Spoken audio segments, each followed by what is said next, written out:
Hello everyone. तो कैसे हैं आप सब? आई होप आप सब अच्छे होंगे। स्वागत है आप सभी का आपके अपने चैनल जुनून पढ़ाई का में। हम लोग आरओ के लिए हिंदी की टेस्ट सीरीज देख रहे थे। यूथ कंपटीशन की जो हमारी सीरीज आती है उससे हमने 2 टेस्ट सीरीज 4 वीडियोस में ऑलरेडी कंप्लीट करा दिया है। अगर आपने नहीं देखा है तो ज़रूर देख लीजिए। टोटल हमने 120 क्वेश्चन करा दिए हैं 4 वीडियो में, ठीक है। तो अगले क्वेश्चन यानी कि टेस्ट सीरीज नंबर 3 का 30 क्वेश्चन आज हम देखेंगे और 30 क्वेश्चन नेक्स्ट वीडियो में देखेंगे। तो चलिए स्टार्ट करते हैं। पहली बार आए हैं तो सब्सक्राइब ज़रूर कर लीजिए और लाइक कर दीजिएगा मन करेगा तो, और साथ में भैया शेयर ज़रूर कर दीजिएगा। तो चलिए देखते हैं क्या कुछ खास क्वेश्चन हैं आज के लिए। पहला जो क्वेश्चन है, कह रहे हैं कि आप बताओ जो परिश्रम शब्द है ना, इसका विलोम क्या है। तो पहले आपको 10 विलोम शब्द मिलेंगे, फिर उसके बाद दूसरा जो सेक्शन है वो आएगा। तो यहाँ पे आपसे परिश्रम शब्द का विलोम पूछा जा रहा है। ऑप्शन देखें, विश्रांत, अश्रम, विश्रम या फिर विश्राम। तो देखिए इसका जो सही उत्तर है वो डी वाला हो जाएगा, अर्थात विश्राम, ठीक है। तो परिश्रम करने का जो सही विलोम है वो क्या हो जाएगा, वो हो जाएगा अपना विश्राम। दूसरा क्वेश्चन देखिए, कहना है कि अनुरक्त शब्द का आपको विलोम बताना है। ऑप्शन देखें, अनरक्ति, विरक्ति, अनर्थ या फिर विरक्त। तो इसका जो सही उत्तर है ऑप्शन डी हो जाएगा, अर्थात विरक्त, ठीक है। तो अनुरक्त शब्द का विलोम क्या हो जाएगा, विरक्त हो जाएगा। जबकि आप देखें जो अदर ऑप्शंस हैं, अनर्थ जो शब्द है ये अर्थ का विलोम है, ठीक है। जो विरक्ति शब्द है ये किसका विलोम है, तो विरक्ति जो शब्द है वो अनुरक्ति का विलोम है। किसका, अनुरक्ति का विलोम है। ध्यान से थोड़ा मतलब स्पेलिंग मतलब कि जो मात्रा वगैरह है ना उसको बहुत अच्छे से देख लीजिए, वरना जो मतलब होते हैं वर्ड्स वो गलत हो जाते हैं, क्योंकि हमसे वर्तनी शुद्धिकरण करके भी एक सेगमेंट पूछा जाता है, वहाँ पे रॉन्ग हो जाएगा अगर आप मात्रा वगैरह को ढंग से नहीं देखेंगे। तो ये देखिए अनरक्ति दिया हुआ है, जो ये एक निरर्थक शब्द है। सही शुद्ध मतलब कि शुद्ध शब्द क्या होता है, वो होता है अनुरक्ति, ठीक है। और विरक्ति इसका क्या हो जाएगा, विलोम हो जाएगा, जबकि अनुरक्त शब्द का विलोम विरक्त हो जाएगा, ठीक है। अगला क्वेश्चन देखिए, कह रहे हैं कि आप बताओ अर्जन शब्द का विलोम क्या है, ठीक है। अर्जन अर्थात अर्जित करना जो विलोम है, इसका जो मतलब अर्जित करना शब्द है इसका आपको विलोम बताना है।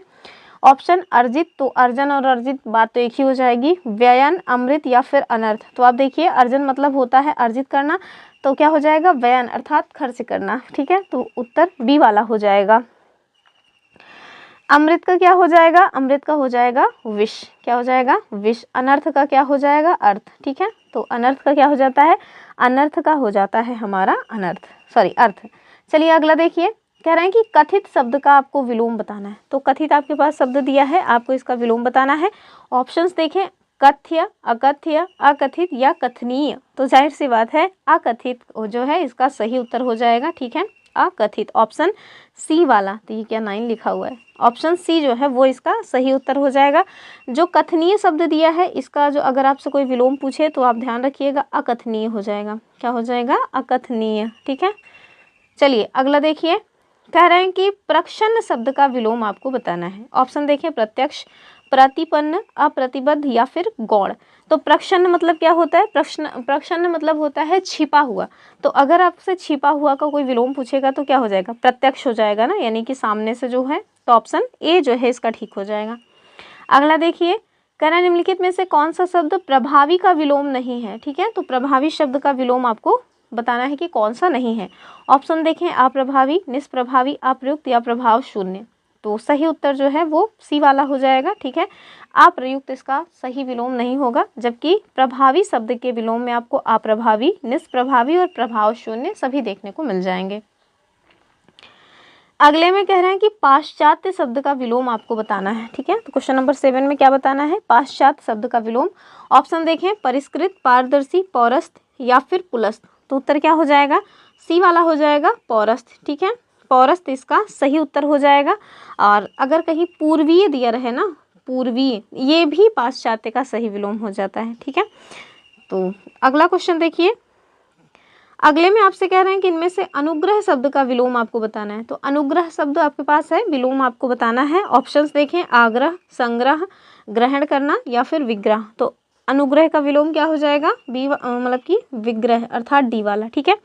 तो अनुग्रह का क्या होना है, विग्रह हो जाएगा। आग्रह का क्या हो जाएगा, तो ऑप्शन फर्स्ट देखिए, आग्रह का हो जाएगा अपना दुराग्रह। क्या, दुराग्रह।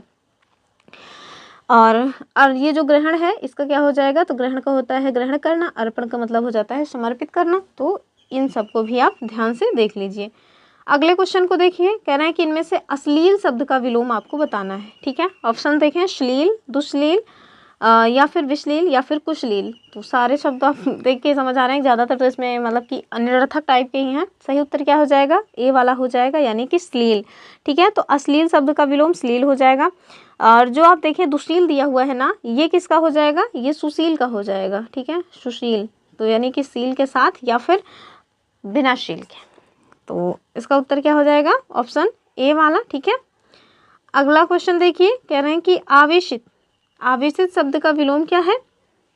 ऑप्शन देखें, अनावेशित, अनावृष्टि, अनावृत या फिर अनाश्रित। तो इसका सही उत्तर क्या हो जाएगा, ऑप्शन नंबर क्वेश्चन नंबर 10 का। तो आवेशित का जो विलोम है ना, ये हो जाता है अनावेशित। ठीक है, तो अनावेशित जो है वो इसका सही विलोम हो जाएगा। अन उपसर्ग लगा करके इसका विलोम बनाया गया है। आगे देखिए, जो अनावृष्टि दिया है ना, ये किसका विलोम है, ये अतिवृष्टि का है। ठीक है, अतिवृष्टि। और जो अनावृत है ये आवृत। ठीक है, इसका विलोम क्या हो जाएगा, आवृत। और आप देखें जो अनाश्रित है ये एक प्रकार का निरर्थक शब्द है। अगर इसका एक सही शब्द आपको देखना हो तो वो होता है निराश्रित। क्या होता है, निराश्रित। तो इस तरह के शब्दों के मतलब कि जो जाल है इससे बच के रखना है।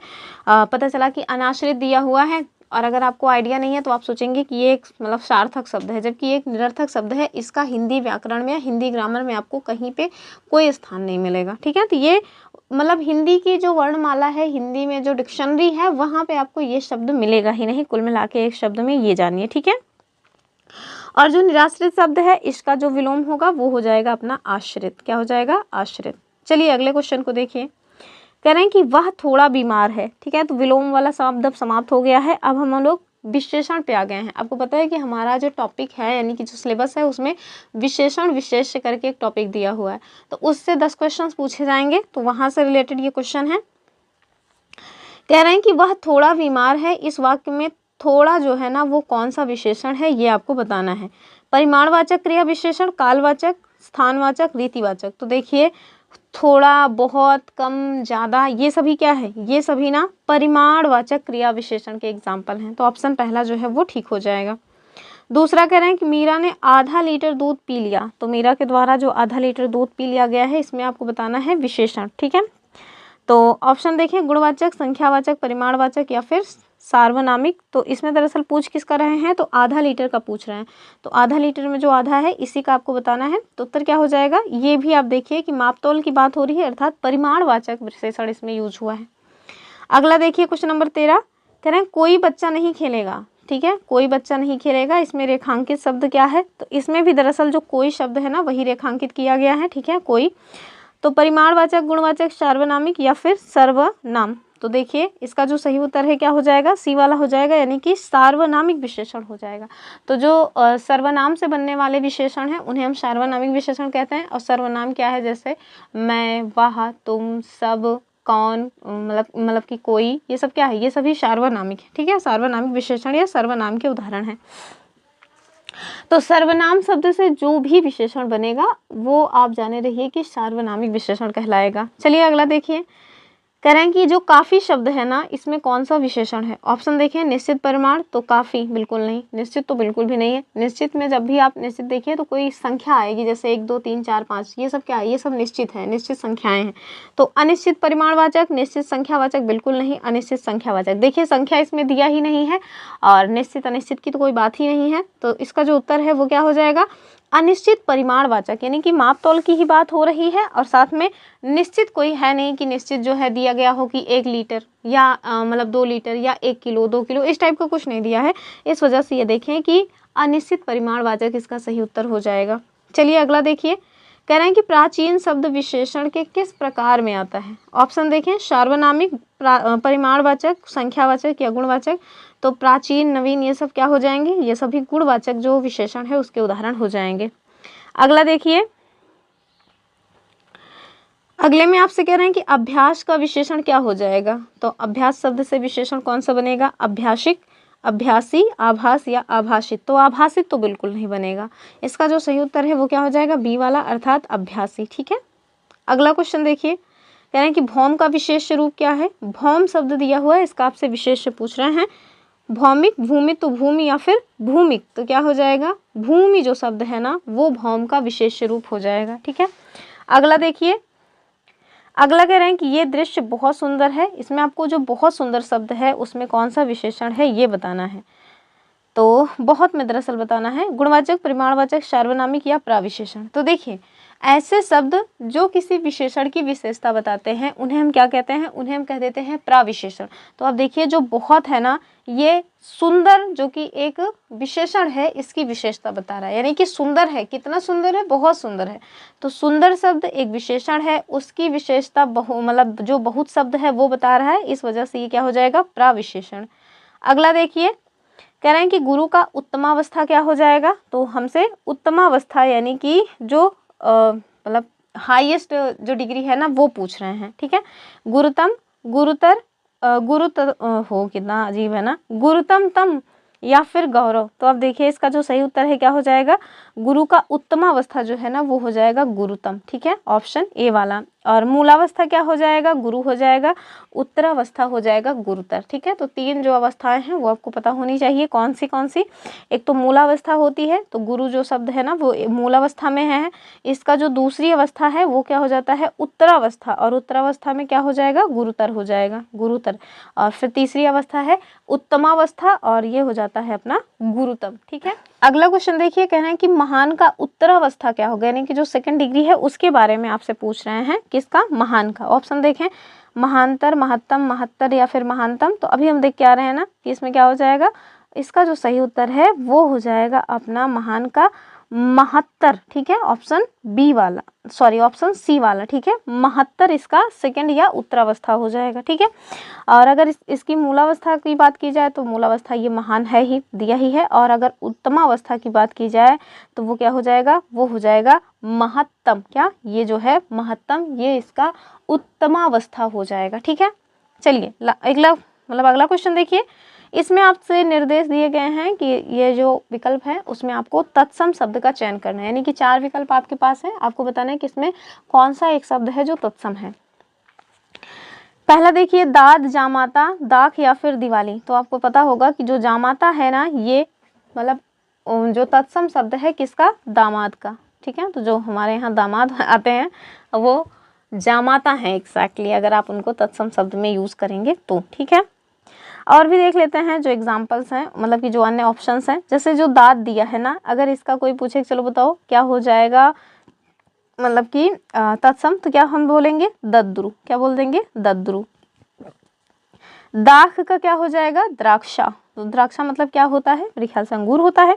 दिवाली जो है वो किसका है, तो दीपावली का। ठीक है, दीपावली तत्सम शब्द है, दिवाली एक तद्भव शब्द है। पर हम लोग दिवाली में जब रंगोली बनाते हैं तो क्या लिखते हैं, हैप्पी दिवाली। तो ये क्या है, हम लोग तत्सम शब्द का प्रयोग ना करके तद्भव शब्द का प्रयोग कर रहे हैं। ठीक है, वैसे भी बोलचाल की भाषा में हम लोग तद्भव शब्द का ही प्रयोग करते हैं, तत्सम शब्द जो हैं इतने कठिन कठिन से हैं, कौन बोलेगा। ठीक है, तो देखिए अगला कह रहे हैं कि जो कि इसमें भी आपको बताना है तत्सम कौन सा है, छतरी, क्षेत्र, खत्री या फिर बहिन। जाहिर सी बात है बी वाला हो जाएगा, क्षेत्र। ठीक है, और ये किसका तत्सम है, तो क्षेत्र जो है वो खेत का तत्सम है। ठीक है, तो जो खेत होते हैं उसका तत्सम है क्षेत्र।